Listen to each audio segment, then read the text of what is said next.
to come out, sit here, listen to what this old farmer has to say, and judge for yourself. Am I a guy that you can get behind? Do you think I'll have your voice?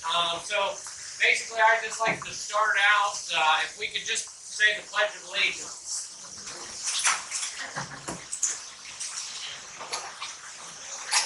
I pledge allegiance to the flag of the United States of America and to the republic for which it stands, one nation, under God, indivisible, with liberty and justice for all. And sir, could you say a prayer for us here? Yeah, absolutely. Father, we just praise you and thank you, Lord, for the sunshine, the S-O-N and the S-U-N in our lives, Lord God.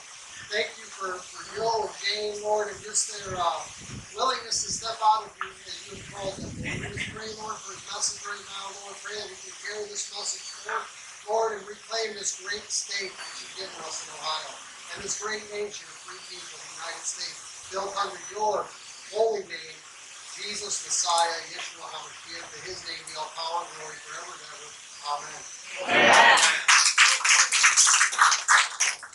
You know, isn't it great to say the Pledge of Allegiance and say the prayer? Yes. Yeah. That's why the only sport I watch is rodeo, because they do that. You know, all these other sports, they want to talk about, they're against Christianity. They're for all these organizations that are against folks like us. And, you know, I'm kind of done with that. I love God, and I'm going to be a servant, and I'm going to be loud and proud about it.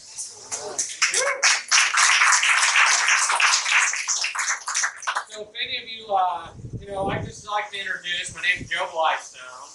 I'm a farmer, a businessman.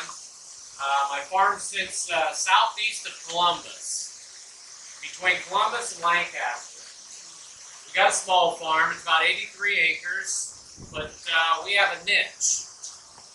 We're about 20 minutes from downtown Columbus, and years ago I used to be a commercial sheep producer. We feed out about 1,000 lambs a year and sell to the ethnic folks in Columbus. At that time I ran a automotive equipment business. With the livestock business, I decided, you know, I'd like to get a little better price for my livestock than to sending them to the local market. So I built a packing house on my farm. My packing house grew, and in 2008, when the economy went south, I ended up shutting my equipment business down, revamping my packing house. We started a little butcher shop. Started processing beef, pork, and we bring in chicken. My business grew fast and furious. In the second year, we were adding on to the building. Today, I own a packing house, butcher shop, bakery, restaurant, tap room, and we run an event center on the farm. We employ a little over 50 people.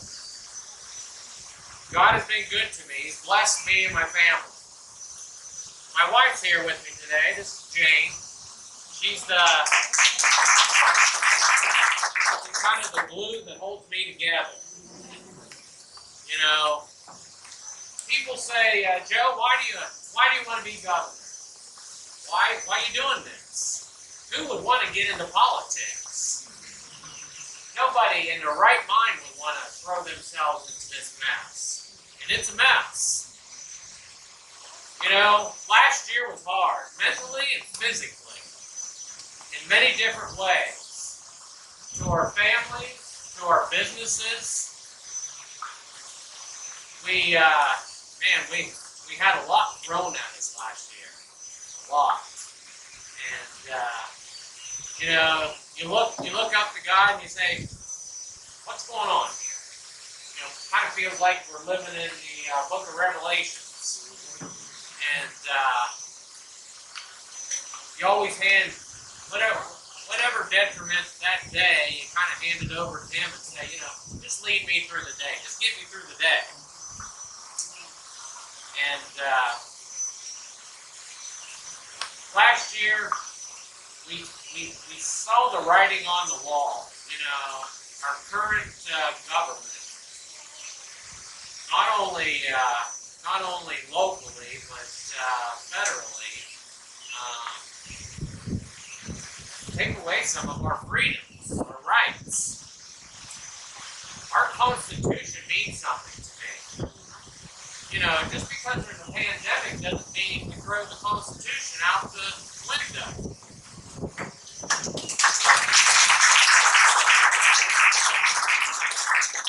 This isn't the first pandemic we've ever been in, and it's not going to be the last pandemic. So we got to stand up for what's right. You know what? Our Constitution gives us the right to go to work, run our business, take care of our families. It also gives us the rights to go to church. Did you ever think in your lifetime that you would be told you couldn't go to church? Ever. That's scary. We see those kind of things in communist countries.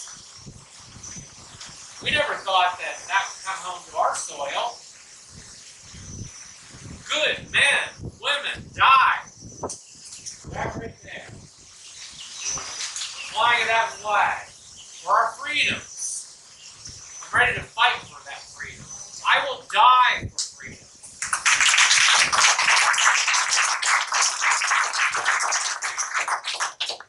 You know, our current tyrant in Columbus, he picked winners, he picked losers. He held up the big corporations, the mom and pop shops. He told you weren't essential. You had to close your business. You could go buy tennis shoes at the local Walmart, the Target, but at Joe Smith's shoe shop down the street, you couldn't buy shoes in his shop. You had to close. That's wrong. That's wrong. The virus isn't at the big shop. It's only at the mom and pop shops. I don't think so. You know, last year we was told we just have to flatten the curve. A couple months, we'll flatten the curve. We'll get back to some normalcy.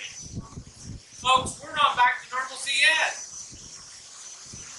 We've not only flattened the curve, that curve is now upon. When is enough enough? When is it that we can look at the scientific data and we can say, we're safe?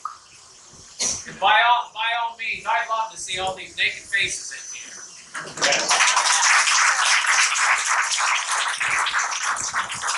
You folks are independent thinkers. They're trying to get rid of the independent thinkers. We're dangerous. They want people listening to them. Do what I say, when I say, and what I say. I say no. I decide what I'm going to do. You know, last year, they told me, Joe, everybody in your business has to wear a mask. Joe, every person coming into your business has to wear a mask. I said, no. I put a big sign on the front of my building, and it said, if you don't want to engage with my staff members who are not wearing masks, please do not come into my building.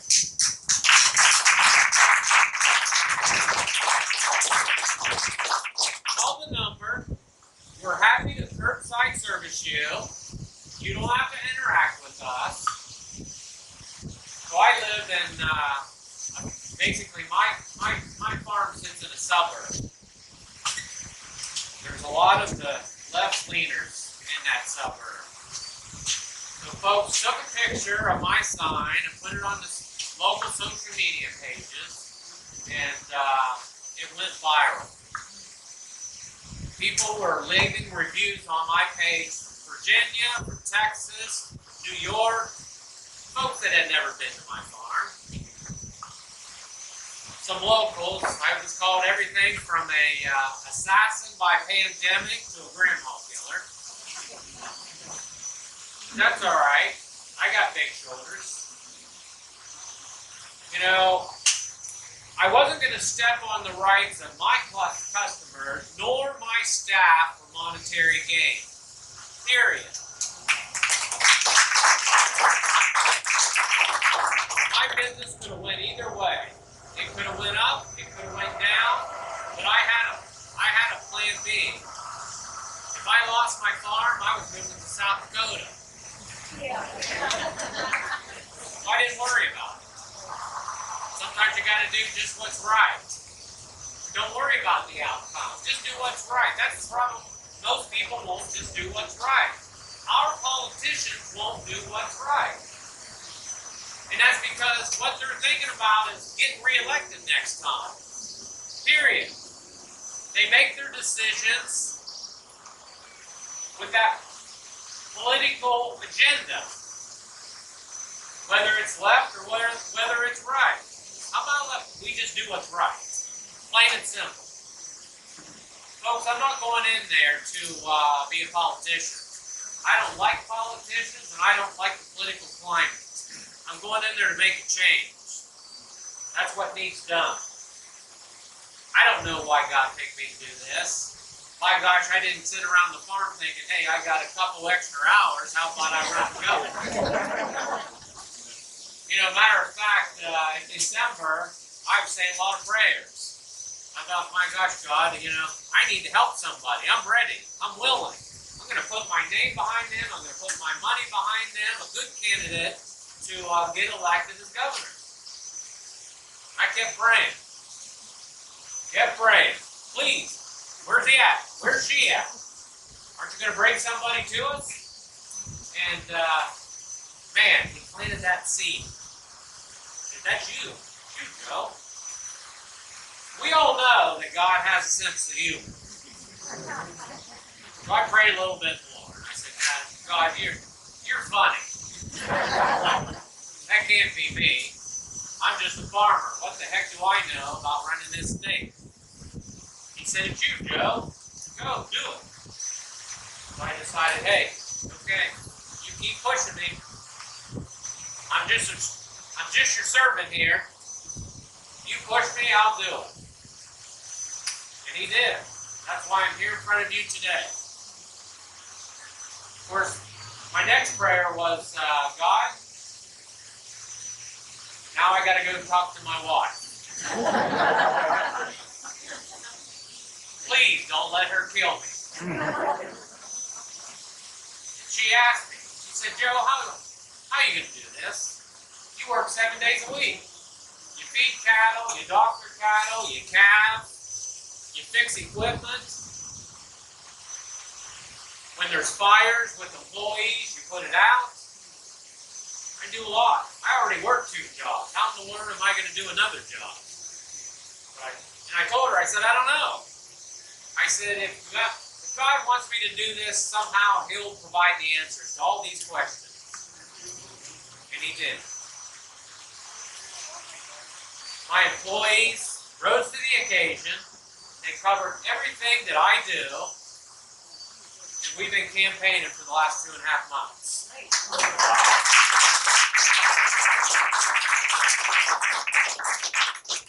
You know, we got a lot of problems in this state. We need to stand up for our rights, our freedoms. We need a balanced budget. I can honestly say up until 3 months ago, I had never looked at the Ohio budget. The taxes go up, I make the appropriate changes in my business to stay in the good. I always complain, you know, why in the world we pay so many taxes? But I dove into the budget. Our budget is vast, deep, wide, very elusive. You can't even find out where all the money's going in our budget. You know, we got about 11.7 million people in this state. We got about a $75 billion budget. Now, I don't know, my definition of a budget is you got $100, you can't spend more than $100. So how in the world do we have a $75 billion budget and we spend over $140 billion? How in the world does that happen? I think that's some of that Common Core fuzzy math they're using these days. But we need somebody in there that's saying it's going to hold people responsible. We're gonna send money back to taxpayers. We're not going to waste their money. We need some transparency in the budget. Any of you should be able to go onto the website, look at the budget, and know every dime that's being spent and where that dime is going. It's our money. It's not their money. It's we the people. But they don't want you to know where your money's going. Because they're mismanaging our money. We see that in the unemployment. Last year, there was more than $267 million paid in fraudulent unemployment claims. Why? Because if you want something mismanaged, you let the government do it. The government couldn't operate a popsicle stand. We got to pull that away from the government. There's folks out there that do that. Private business that do it and do it well. We see that in other states. But yet we try to manage that in-house and it's not done appropriately. It's not done responsibly. Let's privatize it. Let's make sure it's done appropriately. Let's not waste taxpayers' money. As we see, folks, in Washington, you see some of this legislation that they're trying to pass. The Equality Bill. The Equality Bill allows for a 3-year-old to be given testosterone or estrogen blockers, and then they decide what sex they are. You don't choose what sex you are. You're born a male or a female. Plain and simple.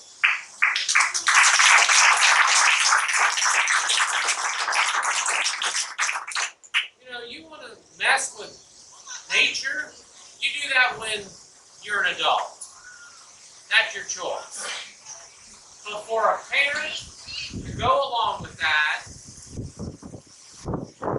put a child through that, that's abuse to me. Under my administration, that would not happen in this state.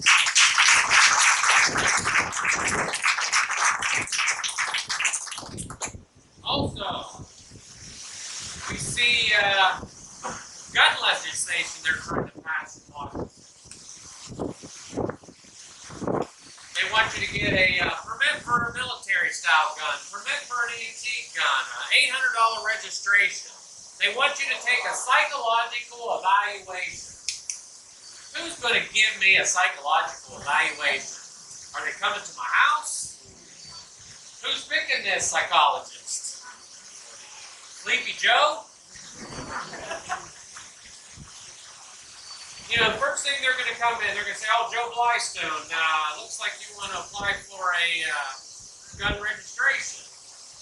And the first thing they're going to do is go to my social media page without asking me anything. And they're going to say, oh, Joe Blystone, you love God. Oh, Joe Blystone, you love country. Oh, Joe Blystone, you're a patriot. Guess what, Joe?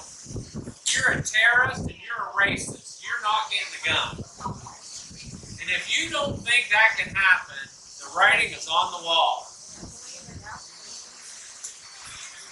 It's our constitutional right to bear arms, protect our families, protect our community against the government.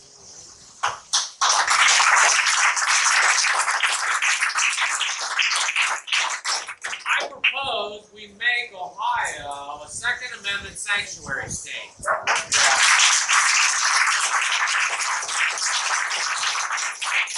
We don't need no more gun laws. Gun laws are only for law-abiding gun owners. Period. Do you think the bad guys care what gun laws are out there? Do you think the bad guys have the gun locked up in the glove box and the ammunition in the trunk? Absolutely not. So they don't care. We should be able to carry a gun. Period. Plain and simple. You don't have to get a permit for a gun. That's just for law-abiding citizens. Guns don't kill people. People kill people. Also, Washington, the H.R. 1 bill. The H.R. 1 bill will put our election system in the federal hands across the country. Obviously, we know they can't manage elections. Obviously, they want to steal our voice and our vote. We see that. We know unequivocally that President Trump is still our president.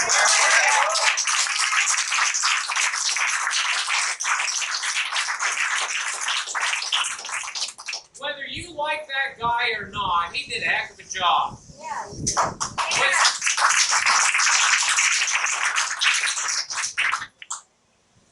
I can honestly say he said some stupid stuff. But we didn't hire him to be a good guy. He was a general going into war. We're in a spiritual war right now, folks. You see it. We have to stand up and fight. We conservatives, we like to stay in our lane. We like to be positive. We like to work hard, make a living, take care of our families. We don't like to be loud, except me. I like to be loud. The time is now. We have to pick up the torch. We got to fight for our freedoms, because if we don't, our freedoms are going to be gone. We see the writing on the wall. It's scary. I know folks. They don't want to fight. They want to be good people. Put the armor of God on, say a prayer every day, and say, what do you want me to do, God? Get out of your comfort zone. Talk to people you don't usually talk to. The left wants to divide this whole country. We see this on the news every day. We need to stick our hand out and talk to people. Talk to people that they wouldn't think we'd ever be talking to them. I don't care if you're red, white, black, or blue. Good people are good people. Bad people are bad people.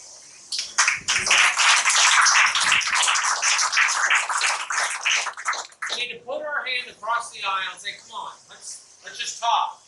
All we do is yell at each other. We might not agree on everything every day, but somewhere in there, there's some commonality between us. And if we can't find the commonality, we're never, ever going to have any peace. And I blame our political folks in Washington. I blame our political system here in Ohio. We gotta quit doing this. Do I have the answer for all that? No, I don't. All I can do is put my hand across and say, come on, can we just have a conversation? Can we have some respectful communication? That's where it starts. I'm willing to go down to the deepest, darkest areas of Columbus, Cleveland, and say, hey, teach me what I don't know. How can I be your voice? I'm fine with getting out of my comfort zone. I'm tough. I got a lot of grit. I got a lot of determination. And I know when I go out of my house every morning, God has my back. He'll keep me safe.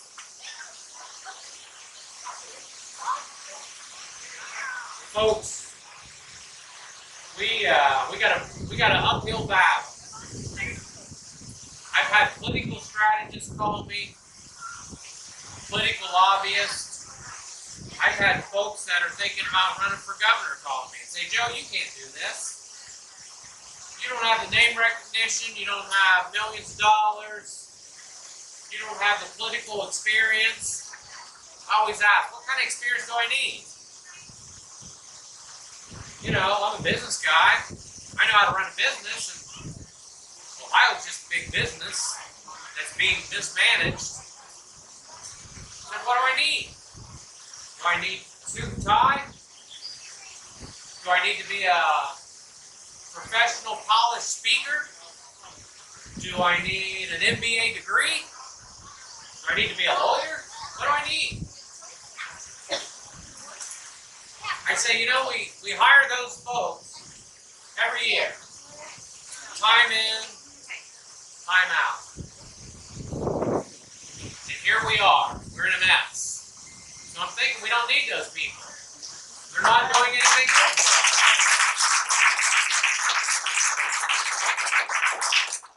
How about we just hire a farmer just once?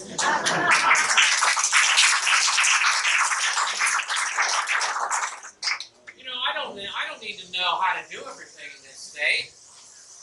What I do need to know is how to put good teams together. I need to know how to find good people. Good, God-fearing people that has those skill sets.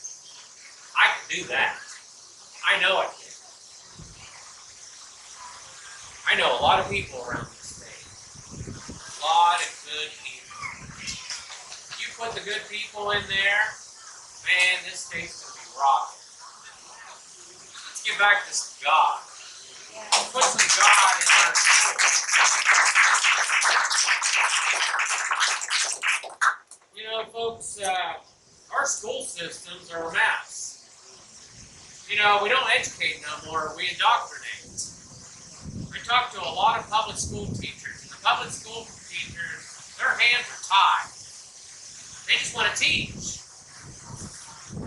They don't want to be told, you got to teach to this certain test. Let these teachers teach. You know, back in 2008, I lost my wife to melanoma skin cancer. She was a teacher, 8th grade school teacher in our local public school. She loved teaching. Her heart was in teaching. She inspired her students. In the day they started that Common Core is the day that she lost her will to teach. She hated it. She saw the students, they were just missing something. She couldn't teach them the way she used to teach them. Now it was all about that test, and only that test. It's not good for our school system. How about this 1619 project? You know, the nils of people of color are because of white people. How's that going to bring people together? How are we going to teach somebody that their downfalls are because of somebody who doesn't look like them? Isn't that teaching racism? Don't they see that? Doesn't the wine see that? Is his eyes closed? I don't understand that. I think it's all because of public pressure. We got to bring these kids together. We got to show them love and respect. Doesn't matter where you're from in the world. Doesn't matter what you look like. We're all God's children. Period.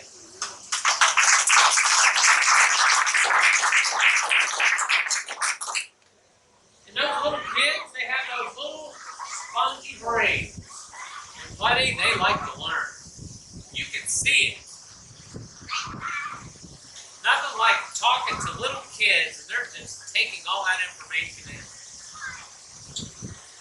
I know it because 2 years ago I started a non-profit, Blystone Agricultural Community. I always went over to Farm Day at our local public school. I took my little mini courses over there. And I would talk about livestock, I would talk about what we do on the farm. And I get all sorts of little questions about, what we do on the farm, little horses, talk about cows, talk about pigs. These little kids, they didn't know where bacon came from. They don't know where hamburger comes from. And I thought, my goodness, how is these little, and these are not young, these are 4th, 5th graders. How do they not know this? So I thought, okay, I'm going to start this nonprofit. We're going to do some ag education on the farm. We get a lot of kids and parents coming to the farm. My very first tour on the farm, we put it out. A lot of homeschool, got out into the homeschool communities. The very first tour we had over 250 people show up. I had no idea. The homeschool community was so huge. And we tromped out into the field.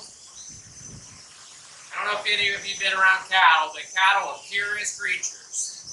If you stand in the field, them cattle will come up around you, and they'll be like, what the heck are you doing in my field? These little kids, a lot of them are living in suburbia. They never been around a cow. And they just giggle and carry on. They think it's funny, and this big mammoth, 1,500-pound cow, right up against them. They asked me all sorts of great questions. But I thought, this is my job. It's my job as a farmer to teach what I do on the farm. Teach these kids where their food comes from. Teach them what I do, how I do it, what I feed, why we have cattle, why God has given us beef. Beef is what's for dinner. But we're going to save the world and the environment. We're going to stop eating beef. We're going to eat the Impossible Burger with an ingredient list about that long of chemical slop. I'm all about healthy eating, healthy living. When my wife passed away, I was the first one that I worked off the farm a lot in my equipment business. I'd go through McDonald's, Burger King, Taco Bell. I'd eat all that chemical slop. I don't do that anymore. I know about the food industry. That's the business I'm in. I know what the USDA allows in our foods. It's because the lobbyists go to Washington, working for the big food manufacturers, talking them in, putting all this garbage in our food, the backroom deals, the payouts. There's a lot of garbage in our food, folks. I saw it in our school system. I started researching it. I contacted the local school system and I got public information. I wanted to know what beef they were feeding. Their beef that they feed little kids has ingredients. Ingredients. Why does beef have ingredients? Beef didn't have ingredients. It's beef. Period. It has chemicals in it. If your kids are going to public school, don't let them eat food in public school. Quit taking them through the fast food joint. It's not good for them. And we can see that today. Now we have to have all these psychologists in the school systems. Because little kids, we have an epidemic of ADHD, mental health issues, allergies. Now these food service directors, they have to make food for all these different allergies. And if you are in that, if you know anything about your school, or if you don't know that, call them. It's a big job. That's the world we live in. It needs fixed. We got a lot of problems. A lot of problems you don't really think about. Nobody's willing to say, you know what, we shouldn't have that in that school system. I've had a lot of pushback trying to get beef in schools. Just pure beef. A lot of these food directors, a lot of these school systems wouldn't even have a conversation with me. And I said, why can't, I just want 10 minutes of your time. I just want to educate you about what you're feeding these kids in the school system. And a lot of them wouldn't even give me 10 minutes. Matter of fact, they fight against me. Because right now they're getting a pre-cooked project that they open a bag. It's a frozen product. They put it in a steam table, and they have to do no cooking, no thinking about cooking it. It's easy. It's cost effective. Why are we worrying about cost effectiveness when we're feeding children in the public school system? We shouldn't be. Money should not be a factor, folks. We should be giving them good, healthy food, period. They always say, if you go to the grocery store, stay on the outside lanes. Don't ever go on the inside. That's where all the pre-made stuff is, the preservatives, the pre-cooked, all the garbage you should be putting in your body. You know, also in the school systems, I didn't know this till a couple months ago. A representative actually brought this to me, this information.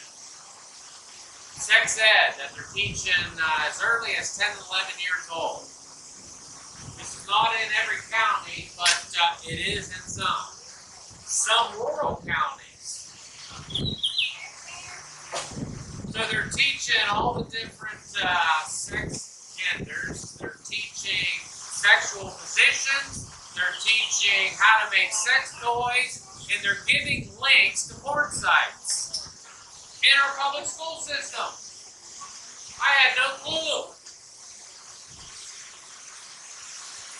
So make sure, whatever, if your kids are going to school, my gosh, make sure you know what they're teaching in school. That needs to stop. Yesterday, here's what I want to see happen in schools, folks. And they're doing this. West Virginia just passed this, and it's in a few other states. I'd like to see a backpack bill. What a backpack bill is, the public school money will follow that child. It'll be like a savings account. If that child's in public school, that money will be in the public school system. If that child goes to private school, Christian school, charter school, that money will be there. If the child is homeschooled, the parent will be able to pull off of that savings account for curriculum, for tutors. So that money will go with that child. What that does is now the public school system is a business. Now the public school system has to perform. If they don't perform and all the parents jerk their kids out of that school, the school dies.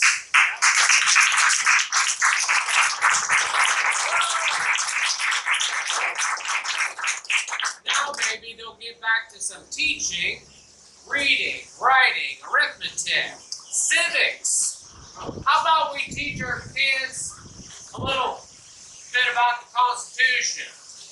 How about teach them about the flag? How about teach them about how this country is the greatest, most opportune country in the world?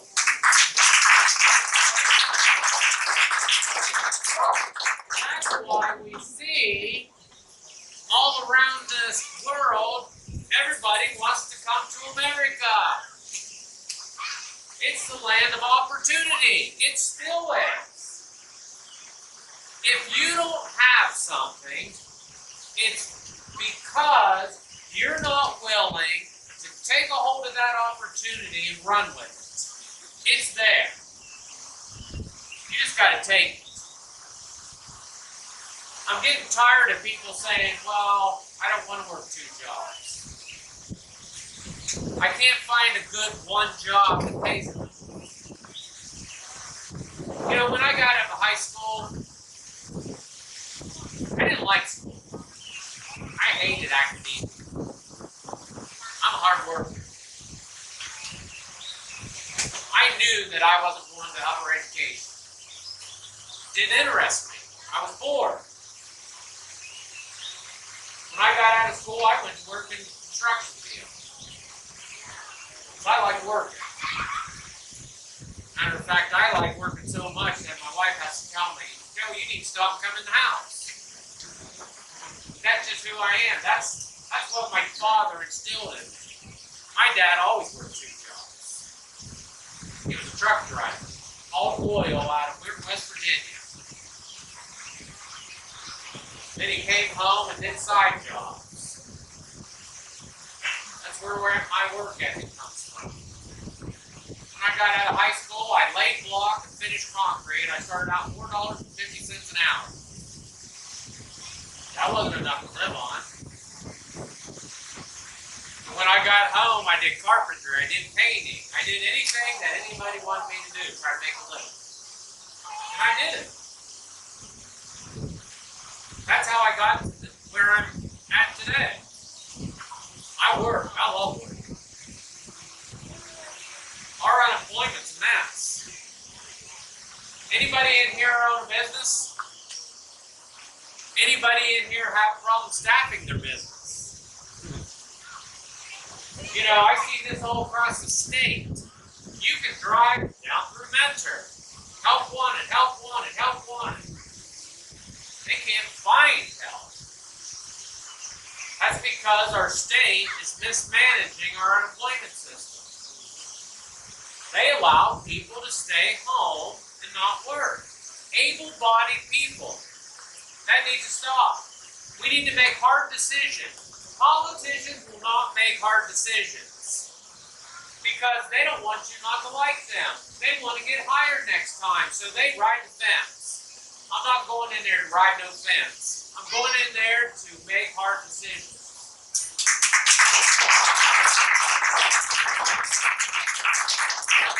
You got to get people off of generational welfare.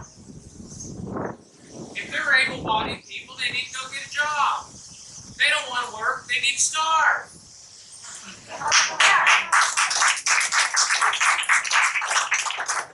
I guess if you start starving, you'll think twice about going to work.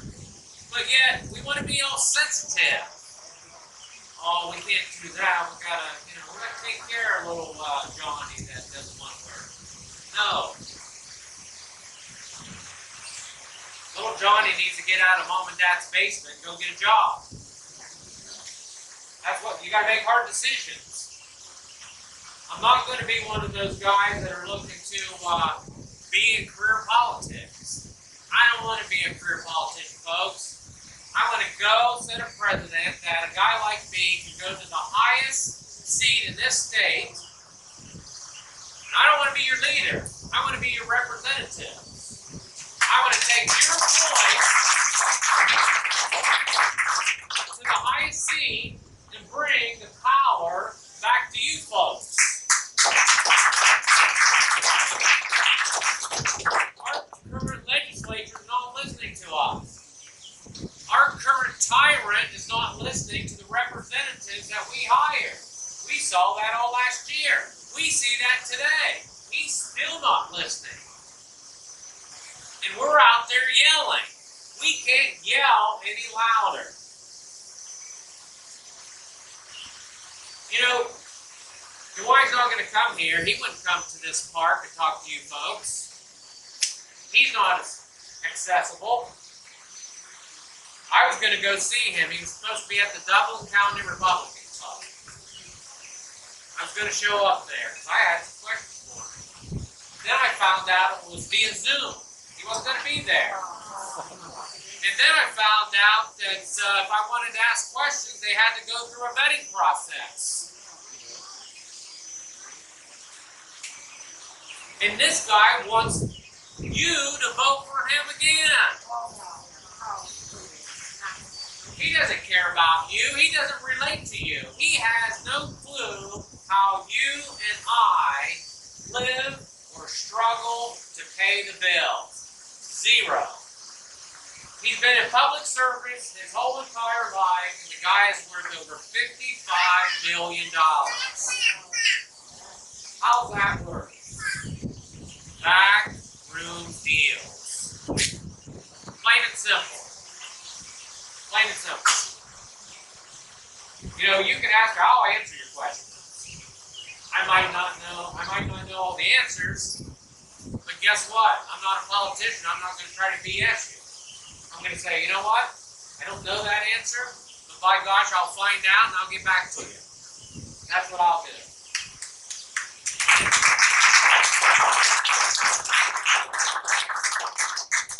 You know,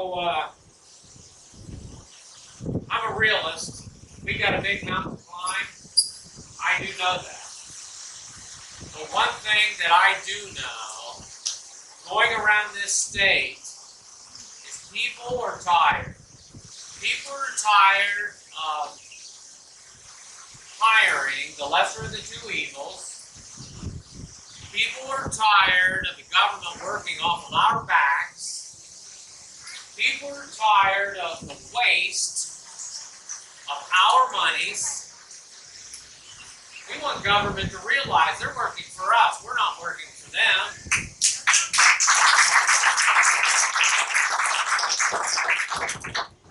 You know, it's common sense. Of course, common sense isn't common anymore. You know, how about we get back to some simpler times? It doesn't have to be that convoluted. You know, how about let's make government smaller?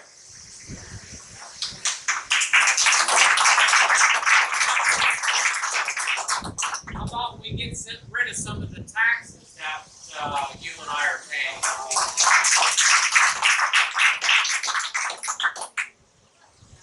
The rating for Ohio is like Illinois and New York. It's terrible. Business tax friendliness in this state, we rank about 39th in the country. It's terrible. We pay the gas tax, the RETA tax, sales tax, fuel tax, license tax, permits. A lot of red tape. I know. I operate one of the most regulated businesses in the country. Packing house. I have to deal with the Ohio Department of Agriculture, Franklin County Health Department, Ohio State Labor Department, Ohio EPA. It's law. Business doesn't have to be that regulated. We need to cut out the facts. Make it simple. You know, they're always, you know, it's a money wheel. And we hate it. We sit there, and we pay it, and we take it. We need somebody that runs a business to go in there and say, you know what? We don't need that. We don't need that. We don't need that. The great thing about the governor has line item veto when it comes to our budget.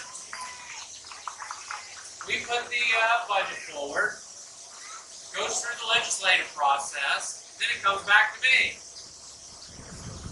I get to go through there with a Sharpie. Nope, nope, nope.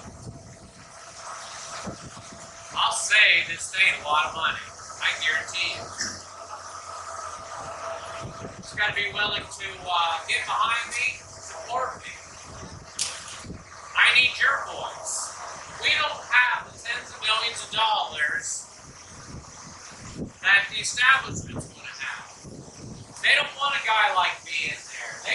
guy like to whine in there, a guy they're controlling, a guy that they bought and paid for.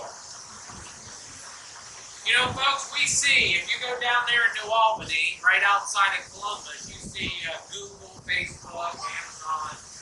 You go by these places, they look like huge military installations. You wonder, what in the world are they doing in those massive buildings? I said that yesterday to some guy, and he said, they're fact-checking in there.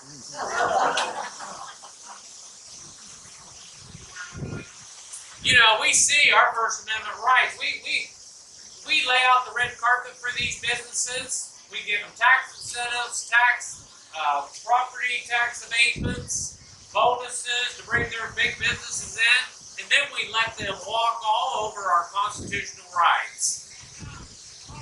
What the heck? We need to say, you know what? You want to operate in our state, you want us to give you some of these perks, you're not going to step on the rights of our people. Period.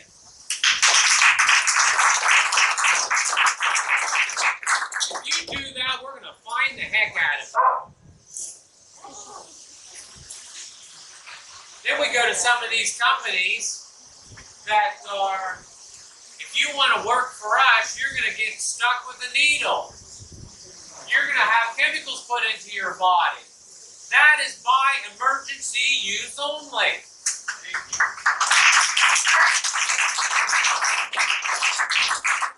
I say, heck no. You decide if you want a vaccine. Any vaccine, not just this one.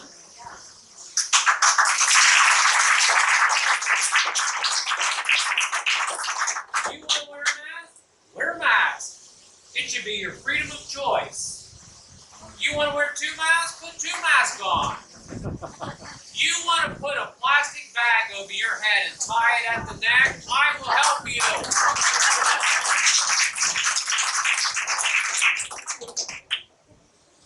You know, folks, let's get back to some constitutional rights. Let's uphold our Constitution. Let's not try to present bills, pass legislation, rewrite, revise code to hold up our Constitution. You don't have to do that. We have a supermajority in Columbus, and we still can't get anything done. Still, they're rewriting, submitting bills, writing laws, uphold our Constitution. Why? That's a bit redundant, I think. We already got the tolls in the toolbox. Let's use them. We see that with that SB 22 bill. They already had the tolls to take care of this, but they didn't use them. Folks, do you know who your representative is in your area? Because if you don't, shame on you. You should know who's representing you in Columbus.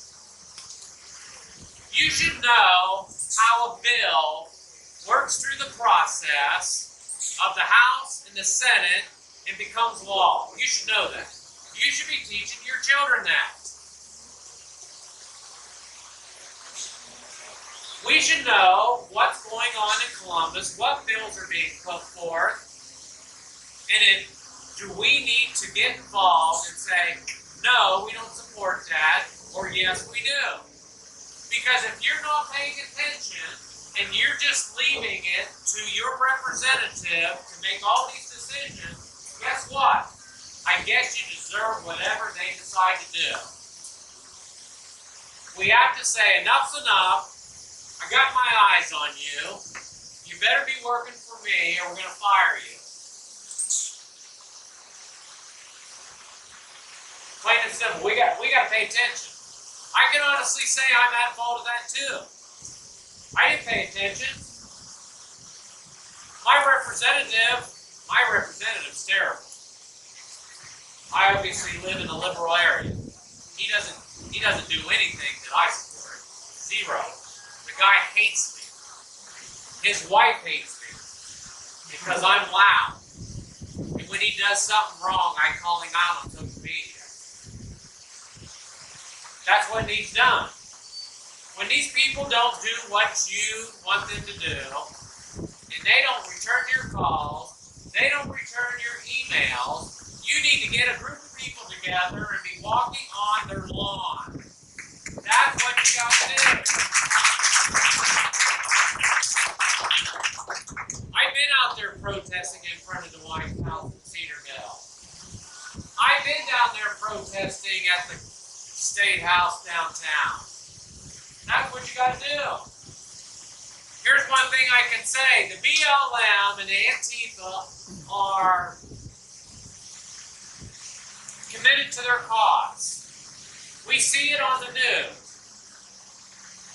Thousands of these people in downtown, in these metropolitan areas. I go down there and protest and there's 200 or 300 people show up.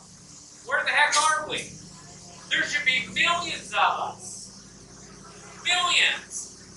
But we're too busy taking our kids to soccer, basketball, dance. What's our priorities here? I understand we want to take care of our family and do these extracurricular activities, but guess what? If we lose our freedoms, there is not going to be any extracurricular activities. It's going to be gone. And I know we all sit here thinking, yeah, that can't happen. That can't happen. Look what happened last year. He told you to shut your business. He told you not to go to 4th of July. He told you not to go to your family's house. He kept you from going to your nursing home to see your mom and dad, your grandma and grandpa, when they died. They died in there alone.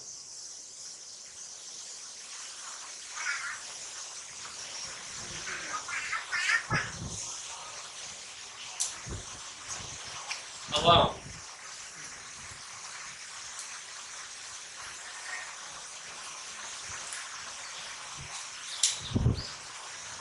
Nobody was holding their hand.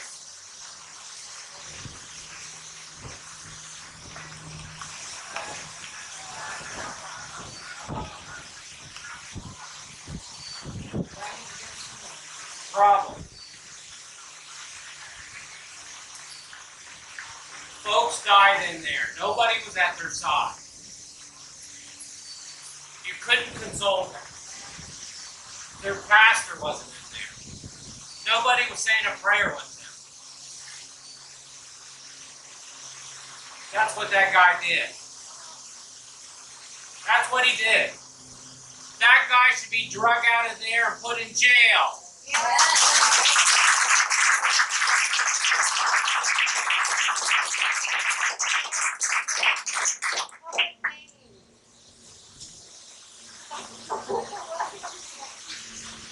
Folks, you can see the dilemma that we're in.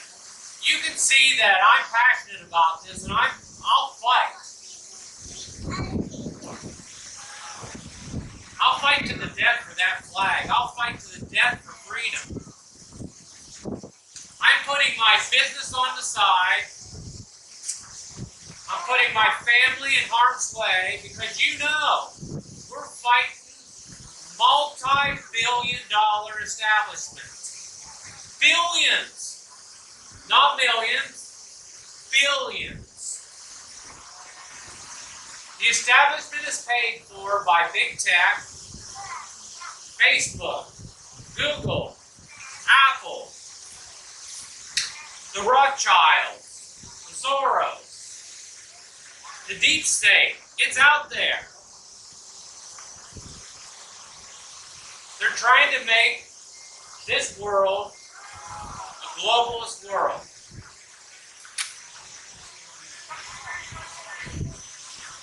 They'd like to take over law enforcement and make it worldwide. As we see, let's defund the police. Let's see how that works out. Let's see how taking resource officers out of the local schools, how that works out. They're doing that down in Columbus. They took the resource officers out of the schools. They got psychologists in there now. You know, in my day, we fought in school with our fists. Then we came back together the next week. We didn't take guns to school. We didn't take knives to school. Well, we did take guns. They were in our pickup trucks on the gun rack.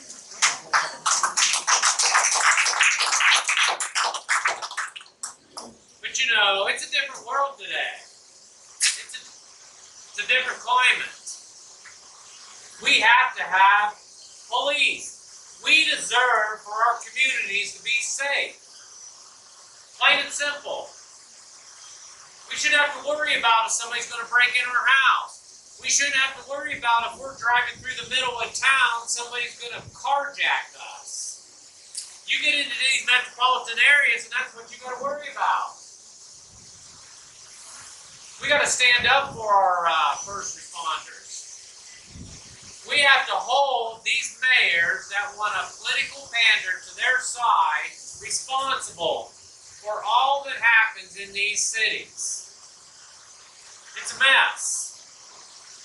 I talk to Franklin County Sheriffs and Columbus PD all the time. They come to my shop. So I hear everything that's happening.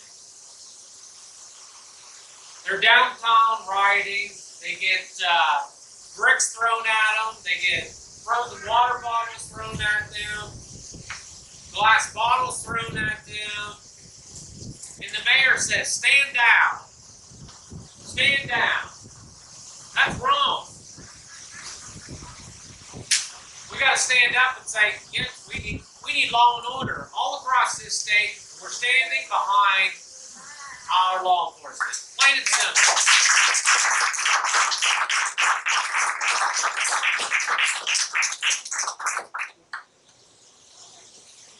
Okay. All right, folks. I would like to just open it up. We got a little bit of time here, a few minutes, and if you have some questions, I'm happy to try to answer.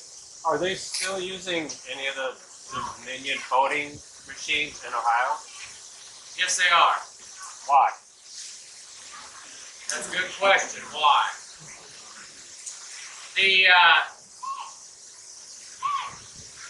A lot of the fraud in our election system, and I'm working, I don't know if anybody follows Dr. Douglas Frank. So Douglas Frank has done all the modeling numbers. He did it for COVID, and then after the election, he started doing the modeling numbers for the election fraud. On the face, they say, well, Trump won Ohio by 8 points. I can unequivocally prove Trump won this state by 15 points. Numbers don't lie. We got the numbers. At the end of this month, Dr. Frank and I is going to sit down with, we have an appointment with Frank LaRose, Secretary of State, and we are going to lay out all the evidence of the election system. We can't have mail-in ballots. Mail-in ballots need to go away.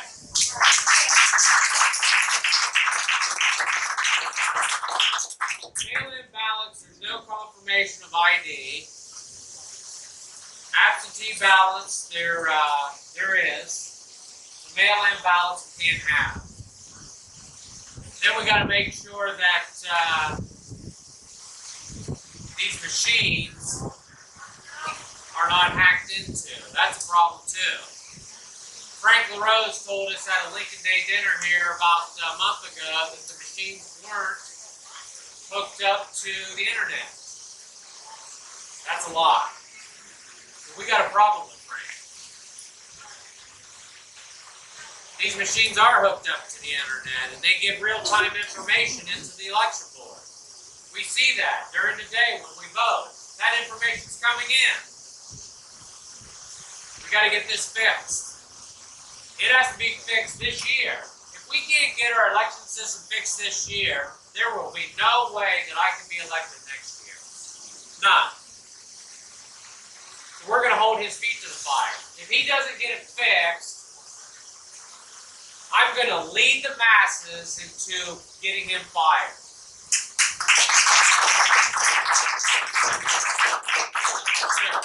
Yeah, my name is Brian Matson with Lobbyists for Citizens. We've done a tremendous amount of research on property taxes, and we can say unequivocally, if we continue to stay on this path of ever increasing property taxes, we're going to place all of our seniors and those living on fixed income out of their homes. No question about it.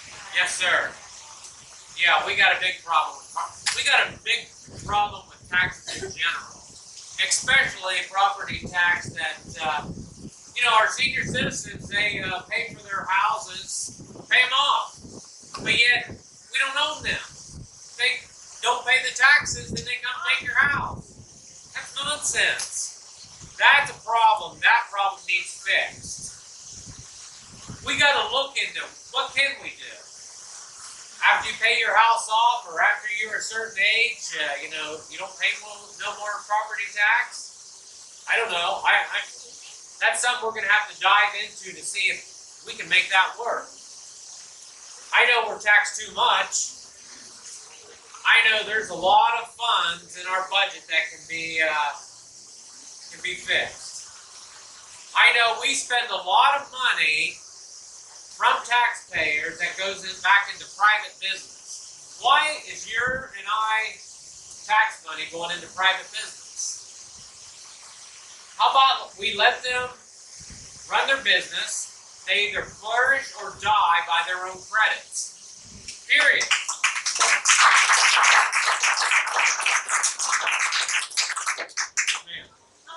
So we have a problem with the health department ruining our lives.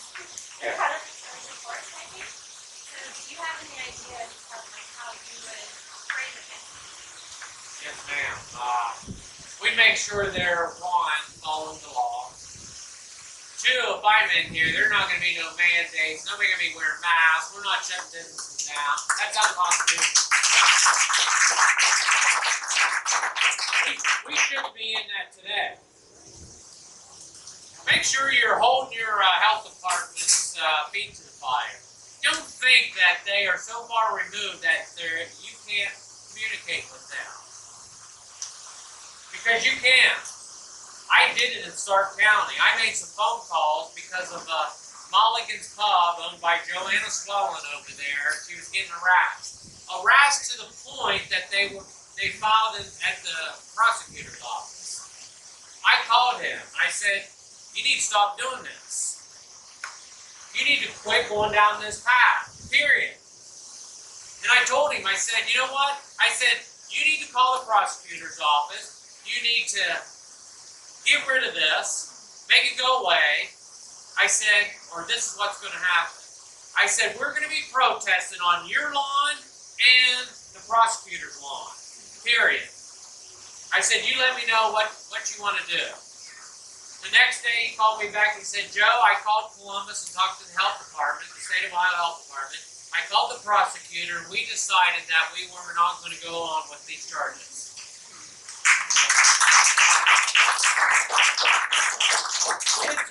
You gotta hold their feet to the fire.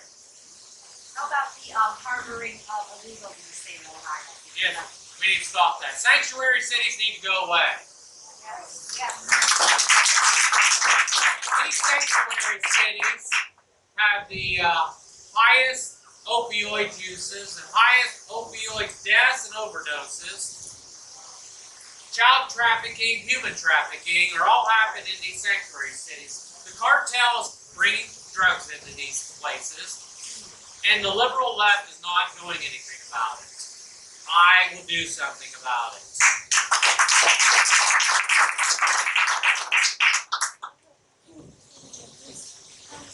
There's a lot of things to share. I have a question. Is this concern about your children? Yes, ma'am. Part of the reason that enforcement for is to not have children control. Yes, ma'am. Well, the backpack program is essentially city schools to have to want to take advantage of public school, private school, and up. That's a great question, and I got an answer. So I've been working with Diane. Do you know Diane Kessler? She sits on the state teacher board. Okay. She's a big homeschooling advocate.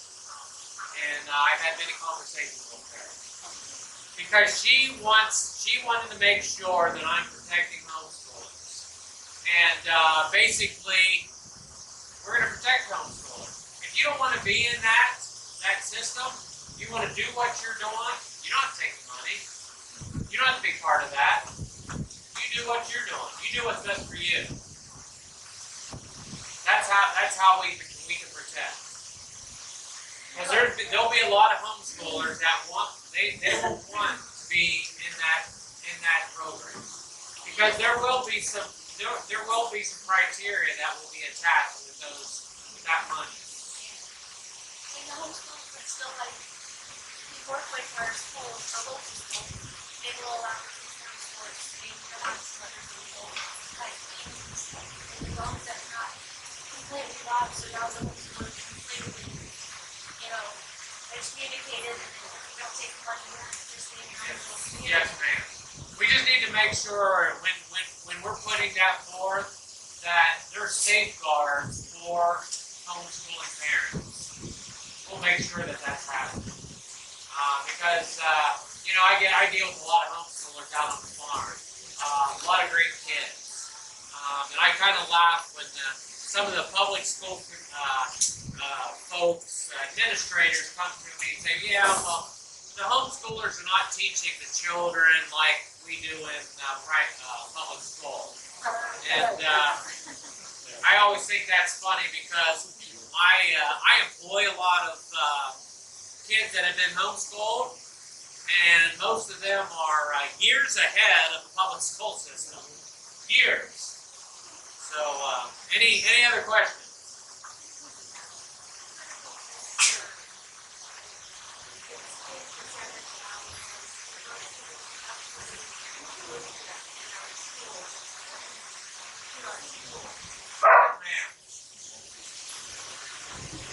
Like a 1690 project. Well, and that's another thing. Because how I drove there on the street in Civics. And I guess some May 19th comment on the federal government, under regulations, laws, research education, and then put on American history and civics under the Department of Education. And in Lake County, it's already started on the university. So what new field once it's research?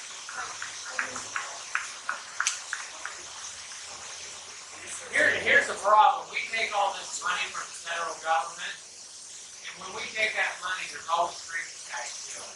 You do this, you do that. That's the problem. That's what's going on now. They want the money. Years ago, everybody the federal government said, you know what, you build a new building, we'll pay half the building. So everybody, every county, every school district thought, okay, we need to build new buildings. We need schools that look like Ivy League colleges. Why? We don't. We can be teaching in a mobile home. We don't need big fancy buildings. But we have to fight back against this. We have to say, this is our state. We are going to follow the Constitution. Our Constitution allows us to impose our 10th Amendment rights. We do not have to follow the laws set forth by the federal government. We don't. But we have to have somebody with a backbone that's in there saying, this is what we're doing here. You do whatever you want to in Washington. We're going to do, this is our state. Okay? That's what we have to do. Yes, ma'am. Yes, ma'am.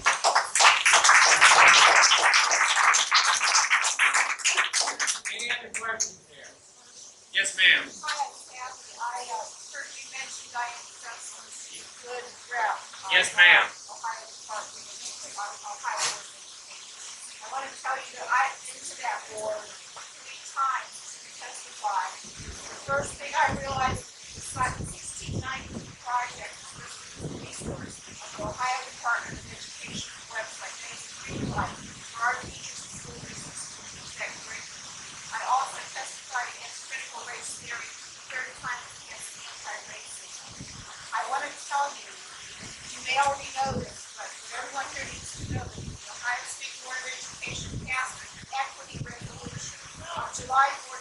2020. If you don't know about it, you should look it up and read it. It is atrocious. And that's coming down from our state. We have some good representatives up here. There are 19 representatives of the Ohio State Board of Education. They are elected and 11 are selected by our governor. You guarantee you're going to walk around this state every time you're at a meeting, look for good people, take those. Absolutely. We're going to put good God-fearing people in there. Absolutely. Yeah, that's the problem. This is DeWine's fault. DeWine appointed all these folks on the teacher board. Yeah. Well, all of those appointed representatives of the Ohio State Board of Education voted for that equity resolution. So if you find it, read it, find out what you voted for. We had 5 representative resolutions. Yeah. Thank you, ma'am. Thank you for your work. We need folks like you who want to touch.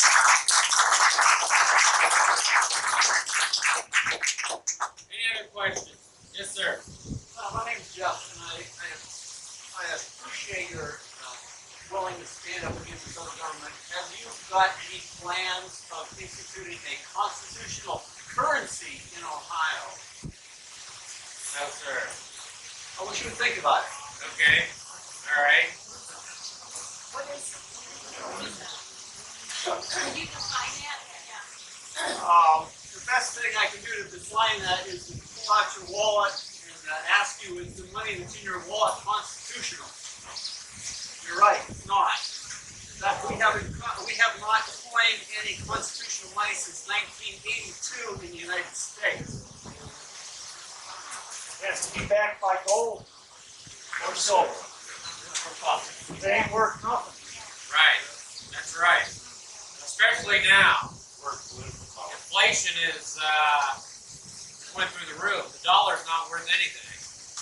We see that. But they just keep printing. Keep printing. You know, another trillion here, another trillion there.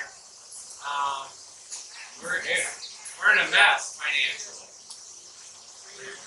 Any other questions? Hi, I'm Scott. Earlier I had told you about Ohio House Bill 248.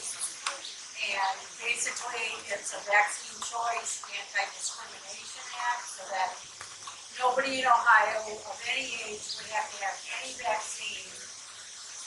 And nobody in Ohio, public, private, whatever, would be able to discriminate against you in any way, including a vaccine passport. And so what I had asked you is if once you had a chance to look at it, if you agreed with it, would you publicly endorse Ohio House Bill 248?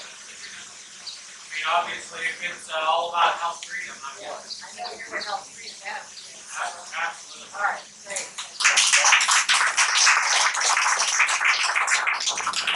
Any other questions? Well, thank you for your willingness to come out, sit, listen to me. I mean, that means a lot to me. It's a bit humbling. We're getting big groups all over this state, and in the 2.5 months that we've been on at this, we have representation for our campaign in all 88 counties.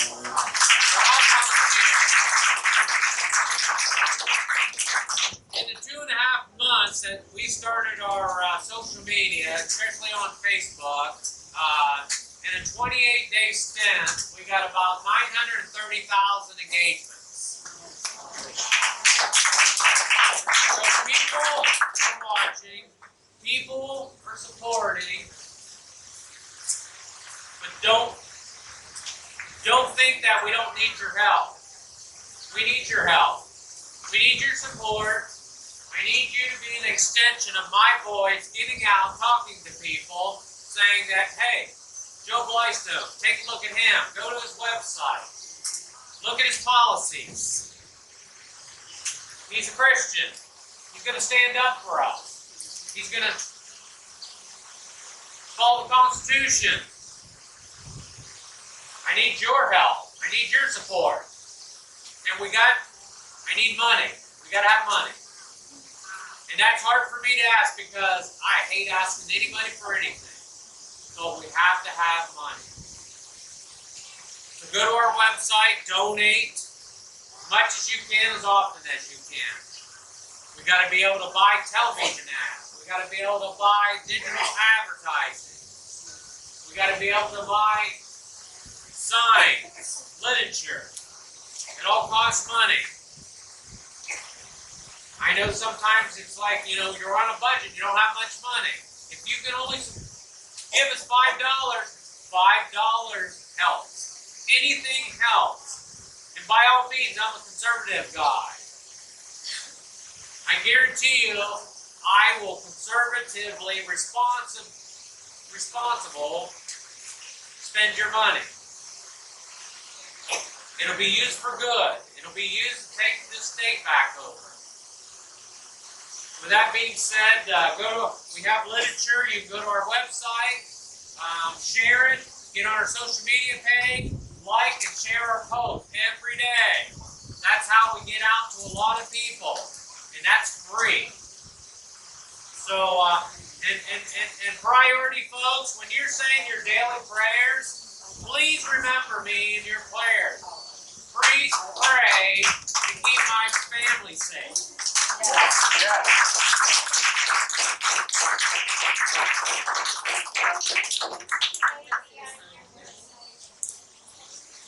No, this gentleman. So thank you, folks. Again, thanks for coming. I appreciate it.